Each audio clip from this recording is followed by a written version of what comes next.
Hello everybody, I'm Nora Burrows. I'm back with the Missour Star Quilt Company Advent Box. In the last video we did days 1 through 4, so go ahead and check that video out if you haven't already. I'll link to it in the description. Let's start with day 5. I did pull the days out of the box already. Missour Star Quilt Company did not send me this box. I purchased the box and I've been really pleased with it so far. Super fun. So let's go ahead and take a look at day 5. I am gonna guess already, just by how it feels, is it some sort of, it's two things in here. I think it's some sort of like lotion and like body wash set. That's my guess, which is not really quilt related. So maybe it's like a little best press or something, but let's see. We have quilting and crafting spray, fragrance and flake free. I do like fragrance free. All of my detergent I use is fragrance free. My shampoo is fragrance free. I just smell so good. Why would I need to add perfumes to that, right? So fragrance free, excellent. So what do you use this for? Removes wrinkles and flattens seams. This is great. Very happy with this. I have used starch in the past sparingly on a few various projects, but I really don't starch, and I don't think this is specifically starch. Improves accuracy for cutting and sewing, reduces stretch for point matching. Okay, so this is probably kind of like starch-ish, probably like a light starch. I'm excited to use this. Then this one I really need. This is iron cleaner. This is the one that I thought felt like hand lotion, and I much prefer iron cleaner to hand lotion. Removes residue, safe for most irons, non-flammable. My iron gets to be super gross, and I've looked at a couple do-it-yourself options for removing the blackness that gets on it. Like they say to take a dryer sheet, like to get your iron warm and then use a dryer sheet, and you know, it doesn't work. It really doesn't work at all. I've also used like a spatula to like, you know, scrape the stuff off. So I'll have to try this. This I think, it's specifically for that purpose, so that's good. All right, let's take a look at day, what are we on? Day 6. Okay, day 6 is nice and flat. It's a little bumpy. I don't have any guesses for this one. Let's just open it. Oh, okay. This is funny. I could do without this because I have nowhere to put it, but I guess you could put it in your craft room, and it is humorous. Parking for quilters only. Violators will be pressed to the dark side. That's funny.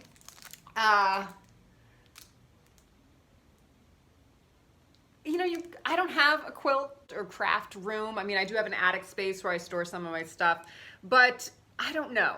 This is humorous. I like it. Maybe I'll just like give it to someone in my guild. I would have preferred something quilt related around making things. This is similar to how I felt about the ornament in the last video. The ornament was day 1 and I wasn't crazy about that.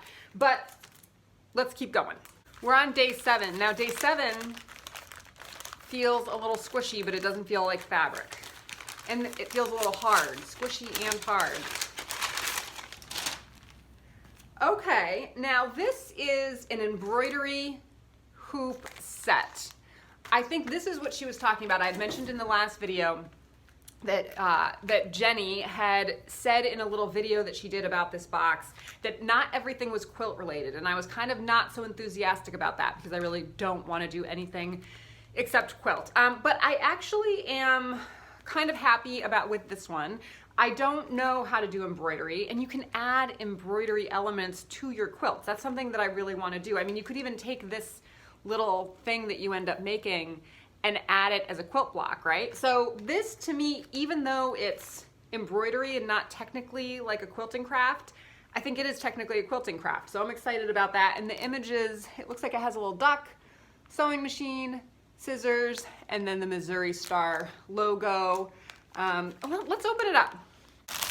So we obviously have the embroidery floss here in a variety of colors, not Christmas colors. That's kind of disappointing, but that's okay.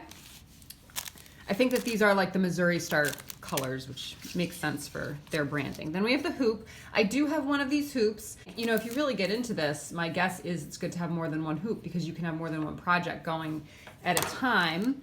And then these are curious. I don't total, oh, you know what I think? This is what I think. I think that you make your little embroidery on this cloth, but then I think you cut this out. This is just my guess. And then you frame it in these little frames. Like this looks like a little mini embroidery hoop, doesn't it? Because that's where the screw goes. So there's a hexagon, a circle. I'm very enthusiastic about this. Also because I'm seeing these keychains here, and so these can become little keychains. This is a perfect little intro to embroidery because it doesn't really matter if you totally mess it up. So then there's the square. So 2 circle sizes, the square, the keychains, and I do have more of these keychains because I think there's only 2 keychains, but then 4 of these little hoops, the mini hoops, but I do have more keychains. And then this feels like leather, like I'm sure this tells you what you do in the directions, but this has something to do with the project as well. That's a winner. I'm excited about that. And it does also come with the little needles as well. Day 8. I'm gonna guess this is a coffee mug. It feels kind of heavy and it's in a coffee mug kind of box here. I hope it's a coffee mug because in all honesty, I could use some coffee mugs. I think I'm the only one on this universe that doesn't have enough coffee mugs. Oh, it's not a coffee mug. It's buttons. I have a lot of buttons. I have more buttons. I actually just purged a bunch of buttons. So I won't really use this. I mean, this is a cute little thing. The jar is cute. I'll use the jar for something. You know, I used to make these flower hair clips, and then in the middle of the flower, I would put a button, and it wouldn't be a button with a hole in it. It would be one of those buttons where like the hole is in the back of the button, so that it didn't really look like a button. It just looked like a decorative element in the middle of the flower clip. Here's the jar again. And then I think Jenny does a little video. I don't know, I don't think it's on her YouTube channel because I follow her pretty heavily on YouTube, but maybe you can tell me where these videos are. She does her own unboxings of every single day, and so maybe I'll take a look at the button one and she'll give some suggestions about how to use the buttons. I would have preferred a coffee mug, but maybe there's still a coffee mug to come. Let's do one more day. This was day 8, so we did 4. We had the parking sign, we had the embroidery project, we had the spray bottle, and then the iron cleaner and the buttons. A lot of stuff, lots and lots of stuff. And that first one, the iron cleaner and the little spray, 2 gifts in one. So let's do one more. Let's do day 9. Day 9 feels soft, but then it has something kind of hard on the side here, like a pen, something kind of long. Let's see. I'm gonna guess a soft notebook with a pen.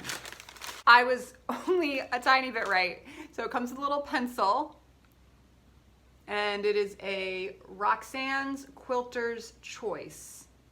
Oh, this is very useful. This isn't just any pencil. I think this is a white pencil for like marking your quilting and things like that. And I am starting, meaning I haven't actually started, but I anticipate starting to do some quilting, hand quilting. So this will be great.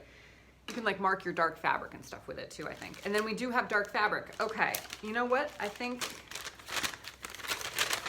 this actually might be,